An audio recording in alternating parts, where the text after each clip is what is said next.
সভাপতি কেন্দ্রীয়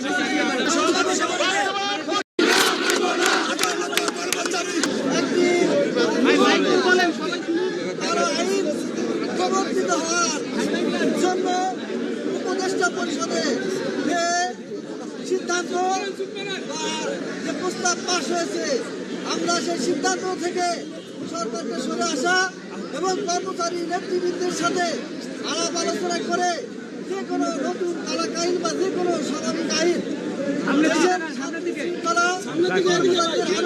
বজায় রাখার জন্য যে ধরনের কার্যক্রম করার দরকার আমরা সরকারকে সহযোগিতা করার জন্য প্রস্তুত আছি।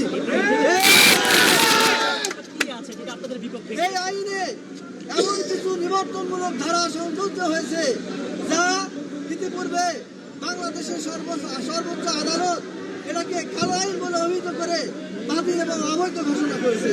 এটা আইন নয়, এটি ছিল একটা অর্ডিন্যান্স বা অধ্যাদেশ। 1979 সালে কর্মচারীদেরকে উস্কে দেওয়ার জন্য,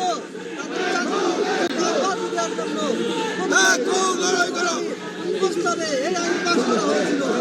এই আইন যদি পাস হয় তাহলে একজন কর্মচারী সে বিনা নোটিশে চাকরি থেকে সে করে বিদায় গ্রহণ করতে হবে।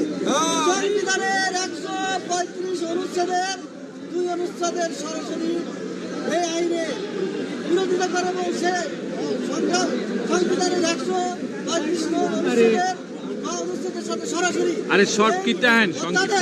সংঘর্ষী।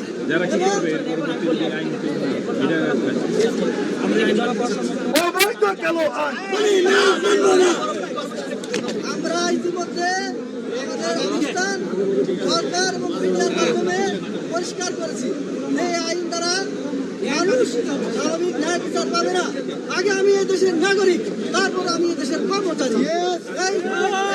এই আইন যদি প্রবর্তিত হয় তাহলে আমার নাগরিক অধিকার যেমন নষ্ট হয়ে যাবে, কর্মচারীর অধিকার চিরতরের জন্য বিলুপ্ত হবে এবং কর্মচারীরা চিরতরে বঞ্চিত হবে।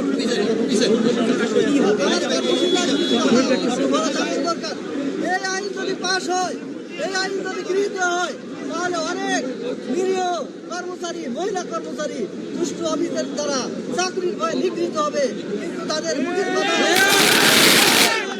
এই আইন যদি প্রবর্তিত হয় অনেক দুষ্ট কর্মকর্তা তাদের অন্যায় এবং ষড়যন্ত্রমূলক প্রকল্প বাস্তবায়ন করে রাষ্ট্রের হাজার হাজার লক্ষ লক্ষ কোটি টাকা লুট করে নিয়ে চলে যাবে। এর বিরুদ্ধে কথা বলতে পারবে না।